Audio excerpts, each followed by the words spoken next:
Hablaremos de la desventura de Luca Gallieni. Todos preguntarán quién es este señor. ¿Quién es? Veremos. Por empezar, digamos que era calabrés, que nació en 1508. En su infancia ya lo habían destinado a la iglesia.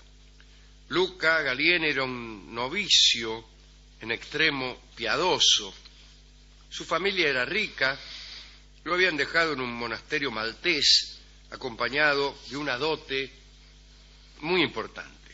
En muchas ocasiones, este era el modo de acceder a una educación bastante cuidada. El caso es que un día estaba el tipo en el monasterio y sucedió algo terrible. Un navegante turco, Murgad Torgud, desembarcó en Malta, en la isla de Malta, arrasó con el monasterio y el pobre Luca Gallieni terminó esclavizado. Durante 14 años supo lo que era ser galeote. Mejor todavía, o peor todavía, fue galeote. Porque saber lo que es ser galeote no es, después de todo, tan grave. Tan grave, no. Uno sabe y no lo sufre. Lo mandaron a remar a las galeras. Le tocó remar justamente en la nave de Torgud, siempre bajo los latigazos, que son proverbiales en esas instituciones. Encadenado al banco y con la certeza de acompañar la galera al fondo del mar si se iba a pique en una de las tantas batallas o en alguna tempestad. O sea que si a vos te ponen a remar encadenado a la nave, bueno, si la nave se hunde te hundís vos también. Todo esto lo sabe cualquiera que haya sido galeote. En realidad muy pocos duraron lo que duró Gallieni en las galeras. 14 años rodeado de ratas, metido siempre en el agua podrida hasta la cintura, enfermándose continuamente de escorbuto, casi nadie los resiste. Torgud y sus subalternos acosaban a Gallieni para que se convirtiera al islamismo, con lo que podía ganar la libertad. Pero Luca se negaba. En verdad, como su familia era rica y como lo habían dejado en un monasterio donde habían aportado una importante dote, Luca pensaba que los del monasterio iban a pagar el rescate por él. Se usaba en aquellos tiempos, Cervantes fue un ejemplo, el pagar rescate a los turcos por los cautivos cristianos. Bueno, especialmente aquellos que tenían dinero con qué hacerlo. Pero Luca calculó mal. Pasaron 14 años y nadie pagó nada. Entonces dijo, bueno, me voy a convertir. Y se convirtió nomás al islamismo. Tomó el nombre de Alí el renegado, Alí el Uluji, como saben todos ustedes. Y con fervor renovado se entregó a la nueva religión. Desde luego le dieron la libertad y aprovechó todas las experiencias reunidas en sus años de galera. Que no habrán sido muchas, me imagino yo. Después de todo, en una galera encadenado a un banco, lo único que se aprende es a remar. ¿No me va a decir que eso es viajar. ¿Qué vas a decir? Que conoces el mundo, el Mediterráneo. Las islas del Egeo, vistas desde el fondo de una galera, son iguales a cualquier cosa. Pero bueno.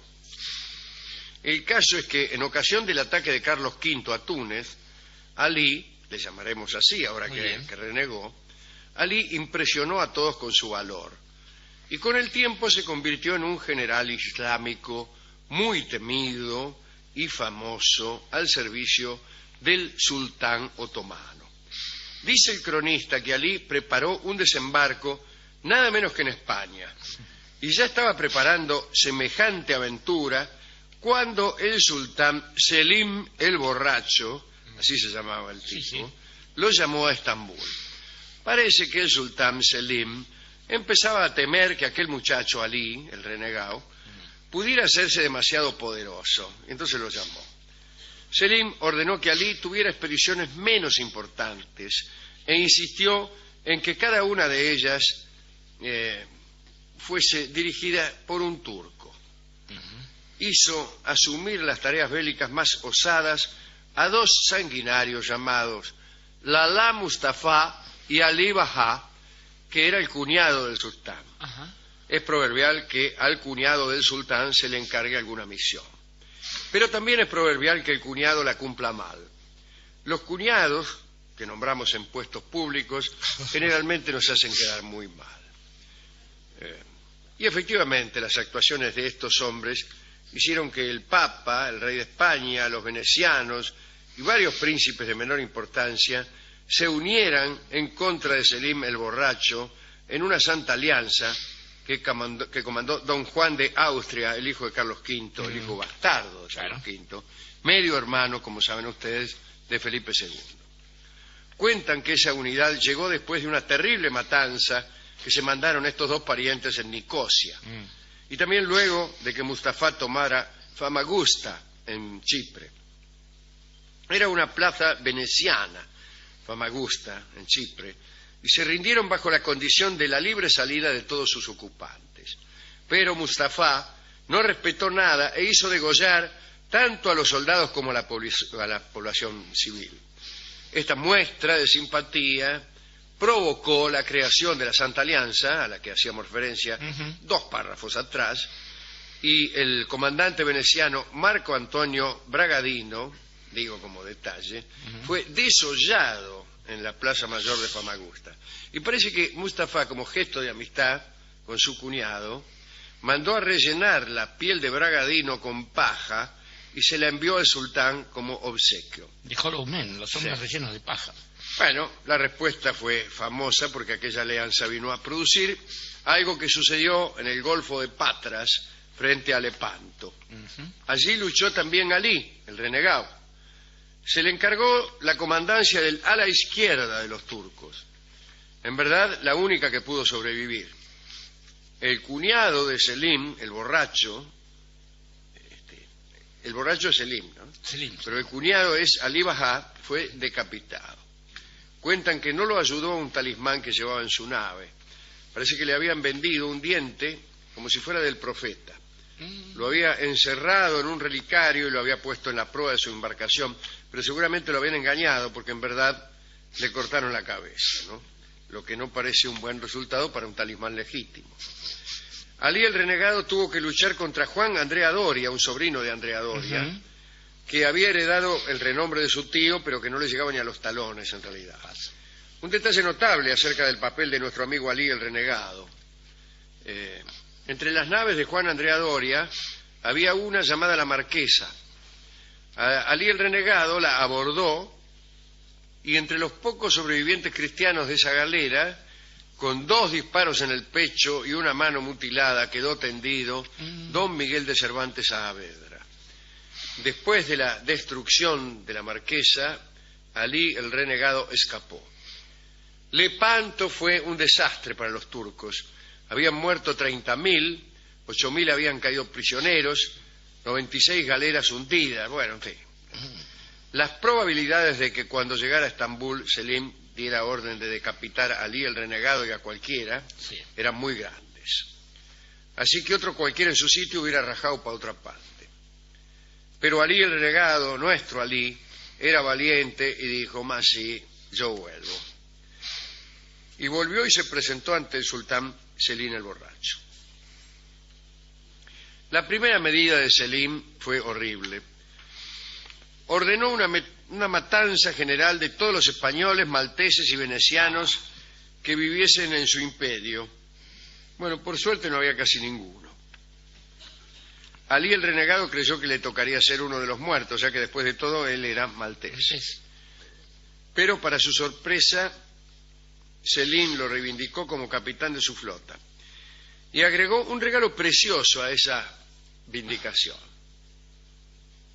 Alí recibió permiso para visitar el harén de Selim el Borracho. Mirá vos. Dice, te has comportado tan bien que te voy a dar permiso para que, noche por medio, te des una vuelta por el harén. Para ser sinceros con la historia, debemos decir que hay muchas versiones acerca de la muerte de Alí el renegado. Algunos dicen que lo estrangularon por sospechar que en secreto había vuelto a hacerse cristiano. Otros dicen que lo mató una sobredosis de hashish. Otros que se suicidó ensombrecido y acosado por las almas de los miles que murieron en Lepanto. Se asegura que vestía totalmente de negro, que se lo veía recluido en su palacio, donde apenas dejaba que se le acercase nadie. También se ha dicho que las secuelas del escorbuto fueron las causas de su muerte. Pero vamos a elegir la muerte que más nos gusta para Alí el renegado y que todavía no hemos contado. Los anales de 1577 del Palacio Topkapi, que hoy puede visitarse bajo la forma de un museo, dicen que Alí el renegado murió asfixiado por los besos de las damas del harem. Mal adiestrado para amores multitudinarios por su estirpe cristiana, Alí el renegado no pudo resistir el sofocón de las apasionadas mujeres del sultán. Esa fue su muerte. Qué bueno. Lo apretujaron entre 4 o 5 y lo asfixiaron. Elegimos esa muerte para Alí el renegado, nuestro amigo también llamado Luca Gallieni. ¿Y usted a quién se lo dedica? Estaba pensando primero, casi lacañanamente, qué cosa llamarse Gallieni y terminar de Galiote, ¿no? Sí. Ya venía alguna cosa A marcada. usted le hacen gracia esas cosas. A mí me gustan esas cosas y creo en ellas, porque igual no sé bien cómo pensarlo de Ali al-Lulushi, que es como finalmente se llamó en la parte más consistente de su vida, ¿no? Ali el renegado. Pensaba primero la forma en que se combinan algunos destinos, porque fíjese que la familia de Gallieni, un hombre nació en 1508, debía elegir entre aquello que nuestro amigo Henri Stendhal narró en una novela, Rojo y Negro. Los dos destinos de un hombre, de una familia más o menos, eran la milicia o el clero. Eligieron el negro, lo mandaron al clero, y sin embargo en su vida estuvo marcada por el rojo, es decir, el combate, aun cuando después se vistiera de negro, cosa que no es un carácter particular, porque mucha gente se vestía de negro, empezando por Felipe II en esa época. Estaba pensando también en la forma en que se acostumbra, dice la gente. Yo he estado un par de veces en Malta y es un territorio curioso, queda muy en el medio del Mediterráneo, y el idioma está marcado por voces en árabe, en inglés, en español, en francés y en italiano. Y dicen que aquel que pasa por Malta y se queda en Malta adquiere un poco de las características de esas personalidades, de modo que un maltés es el primero en ser ciudadano del mundo. No me extraña que el Luca haya pasado a ser Alí de pronto. Y finalmente, esto es lo curioso, ¿no?, de la parábola de toda esta historia, bella historia de Luca Gallieni, y es esta cuestión de, primero, yo creo que si hay una pena que lo debió haber marcado es la de ignorar que Cervantes estaba en la Marquesa, allí en la batalla de Lepanto. Pero, digo, un hombre que se entrenó tanto, que fue, digamos, entregado a una vida de sacrificio, de meditación primero por el clero y terminó una vida de sacrificio y meditación como esclavo, difícilmente estaba preparado para el amor. Y la idea del amor le debía ser muy ajena a un hombre que primero no podía acceder al amor por ser una especie de subente, un ser inferior, y después tampoco por ser un ser muy superior como un general. Primero por ser religioso, después por esclavo. Y después por general también. Claro, no tenía mucho tiempo. No tenía mucho tiempo. Y entonces está muy bien que usted haya pensado que la forma esta ha sido de muerte ha sido la que le tocó a Luca.